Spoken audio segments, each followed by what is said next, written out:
Sveiki, broliukai ir sesutės. Na kągi, jau vėl turbūt praėjo kažkiek tai laiko ir susikaupė klausimų nemažai per tą laiką.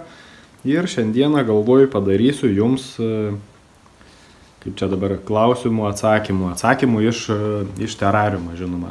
Atsakymai visi bus iš mano antrininko, kuris yra iš to fantazijų pasaulio terariume, o aš, aišku, esu tai mūsų nuostabios planetos Žemė gyventojas ir visom tom nesąmonėm, aišku, aš netikiu, nes tikiu tik tais mokslo patvirtintais kažkokiais tai dalykais ir apskritai tik tai mokslo tikiu arba oficialiais kažkokiais informacijos šaltiniais. O čia tai tiesiog, kaip sakykim, iš priedas prie tų pasakėčių, tai kam tai kyla kažkokių tai klausimų apie tą terariumą, tai ir antrininkas man pakužda, sakykim, kokie ten tie maždaug būtų tie atsakymai.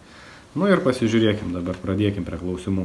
Ką mano antrininkas apie rudeninius orus terariume ir kuri paskutinė žmonių karta matė tikrus orus. Tai, čia labai tokisai, kaip čia sakykime, įdomus tas klausimas. Ką mano apie rudeninius orus, tai nieko kažko ypatingo apie tos rudeninius orus nemano. Mano, kad visi orai yra tam terariume, kaip čia sakykime, dirbtinai surežisuoti ir 100% valdomi visi orai. Nebent koks ten skirtumas, ką pastebėjo mano antrininkas, kad galbūt lietaus per mažai ar vandens per mažai ta rudenį, sakykime, buvo. Tai nežinau, tai čia galbūt vienoje vietoje per mažai buvo to lietaus, kitoje vietoje gal potvyniai buvo ir taip toliau, žodžiu, ir kuri karta paskutinė matė tuos tikrus orus, tai irgi sunku pasakyti dabar tą mano antrininkui, kuri ten karta matė paskutinius orus, bet paskutinės turbūt bent jau kokias 3-4 kartos tai tikrai nematė, o jeigu žiūrėti ten dar seniau, tai jau čia sunku tam antrininkui ir pasakyti kažką, tai kas ten buvo tam terariume jau prieš kokias 2-3 kartas ar daugiau, sakykime. Tai orai, kaip ir sakiau, terariume tai visais orais yra manipuliuojama, įvairių ten geoinžinierinių ir kitokių ginklų pagalba, ar technologijų pagalba galim vadinti. Vieni vadina ten ginklais, kiti klimatiniais ginklais, kiti ten geoinžinierija. Esmė, kad visi orai yra manipuliuojami, orais yra manipuliuojamas. O kokiu tikslugi manipuliuojama yra tais orais? O tais orais yra manipuliuojama vieninteliu tikslu, kad įtikinti dundukus, kurie gyvena terariume, kad vyksta klimato kaita. Ir aišku, paskui prisidengiant tą išgalvotą klimato kaitą, kad būtų galima apriboti dar labiau jų, sakykime, kažkokias tai gyvenimo sąlygas, laisvės ir panašiai. Taip, toliau dabar žiūrim, ką mano antrininkas apie anabiozę. Jo pasiklausiu aš irgi to antrininko, ką jisai mano apie tą anabiozę. Ogi anabiozė tai yra, kaip čia sakykime, gan dažnas reiškinys iš tikrųjų tam terariume. Netoks jau retas, tik tais paskutiniu metu, ar kaip čia sakykime dabar, paskutiniais, net ne paskutiniais, o jau tais šio ciklo, sakykime, laikais, tai Nevidono tarnai labai kovoja prieš tą anabiozę, daro, kaip sakykime, visiems jau aletai numirusiems žmonėms skrodimus, sakykime, ir taip visai kaip ten pažeidžia tuos jų kūnus, kad tie kūnai jau nebegalėtų paskui atsistatyti. O šiaip, jeigu tam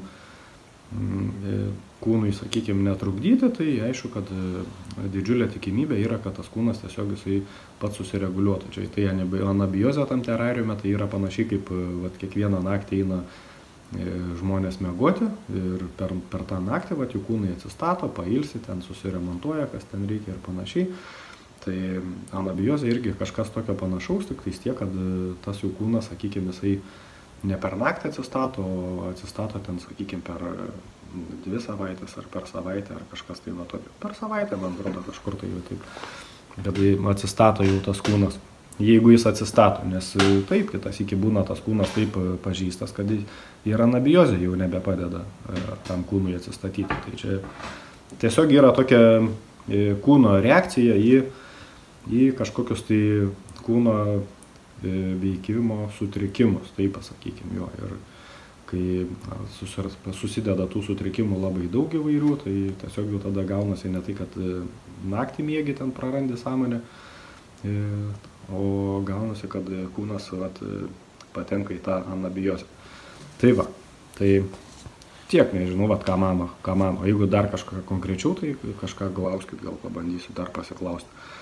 Taip toliau, kaip manai, kokiose teritorijose būtų saugiausia išgyventi ateinančią utilizaciją? Nu, aišku, saugiausia būtų, iš tikrųjų tai visose teritorijose terariume yra pavojinga, nes visos teritorijos yra uzurpuotos nevidono, bet aišku, kad saugesnės yra teritorijos ten, kur yra šilta, sakykime, nes vat, įsivaizduokit kažkokiuose kraštuose, kur arčiau šiaurės ašigalio, ne, tai jeigu ten žiema atsitinka ir žiema vyksta kažkokia tai utilizacija, tai tu nelabai kur ten ir pabėgsi, nes sušalsi tiesiog žiemą miške ar panašiai. O jeigu ten bandysi šildytis, tai labai lengvai ten bus su dronais matysis ir visokiais ten šilumos, kaip čia sakykime, detektoriais, ne? Ar monitoriais ten šilumos. Tai, žodžiu, geriau aišku, kad būtų tokia teritorija, kur yra šilta ištisus metus. Ir aišku, kad ta teritorija būtų kuo mažiau civilizuota, nes nevidonas naudoja praktiškai pagrindę technologijas įvairias ten savo. Ir jeigu esate tokioje teritorijoje, kur yra mažiau tos civilizacijos, mažiau jinai yra urbanizuota, mažiau civilizuota, nu ir, sakykime, kuo labiau atsilikusi, tai yra, aišku, ta teritorija saugesnė nuo nevidono tų visų tarnų. Bet yra ten, sakykime, ir kita medalio pusė, nu, tarkim, paimkim ten kokią nors Afrikos šalį, ne, ten ir atrodo ir šilta, ir viskas, ir taip toliau. Bet tada atsiranda kažkaip, tai, sakykime, rasiniai ten tie pavojai, ne, nes, nu, jeigu mes čia, man, sakykime, klausimus rašo lietuviškai, tai aš suprantu, kad čia žmogus klausia lietuvis, tai, nu, arba iš tos Lietuvos bananijos, ne, ar taip sakant, tai vadinas baltaodis greičiausiai, o jeigu baltaodis Afrikoje, tu kažkur bandysi gyventi ir jeigu kažkokie tai prasidės kataklizmai ar panašiai, gali tie kataklizmai būti ir specialiai dirbtinai padaryti, kad, tarkim, pradės visi negrai gaudyti visus baltuosius ir, žodžiu, juos ten tiesiog žudyti ar kažkaip tai taip. Tai yra tokia, tai, sakykime, tik tais rizika tuose šiltuose kraštuose. Gal tų šiltų kraštų yra ir kitokių, aš apie visus nežinau ten tos kraštus tam terariume, bet maždaug idėja būtų tokia, kad tie kraštai būtų šilti ir kad būtų kuo mažiau urbanizuoti. Nu, nežinau, gal bet kokia Pietų Amerikai gal būtų tos šalis patrauklios, kaip tokia kokia Bolivija, ten Peru ar kažkas tokio panašaus, gal Ekvadoras koks. Čia reikėtų jau imti ir tą kiekvieną teritoriją nagrinėtis, žiūrėti, kas ten kaip, koks ten tas nevidono tarnas sėdi, į kurią pusę, kaip ten sukami, kaip, sakykime, ten tie ratai valdžios, į kurią pusę važiuoja, nu ir ne valdžios, o, sakykime, administracijos reiktų sakyti. Tai čia apie tas teritorijas, kuriuose būtų saugiausia. Bet iš principo tai visuose teritorijose įmanoma išgyventi tą ateinančią utilizaciją.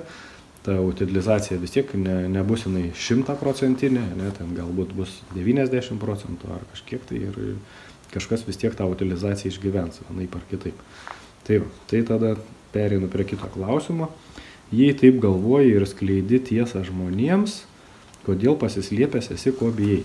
Nu, vienas dalykas, tai aš čia į jokią tiesą nepretenduoju ir visai aš čia taip negalvoju, o iš tikrųjų tai pasakoju maždaug apie tą fantazijų pasaulį terariumą, kuris kaip ir, kaip čia sakykime, yra kaip mūsų pasaulio, kaip čia dabar pasakyti, ne antrininkas, nu, žodžiu, kopija kaip mūsų pasaulio, viskas yra taip pat kaip mūsų nuostabios planetos Žemės, tik tai aišku, ten kaip ir jau plokščias jisai yra ir su tuo kupolu ir taip toliau.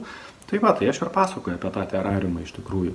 Bet jeigu jau pasakočiau tiesą, tai tikrai aš aišku, kad bijočiau ir tikrai slėpčiausi, nes nu, jeigu jau gyvenčiau aš terariume, o ne mūsų nuostabiai planetoj, tikrai reikėtų slėptis, nes tie, kurie, sakykime, ten jau pasakoja tiesą, tai labai pavojinga yra, nes nevidono tarnai su tokiais labai greitai susidoroja iš tikrųjų. Tai ilgai ten pasakoti tuos tiesos terariume niekam nepavyksta iš tikrųjų.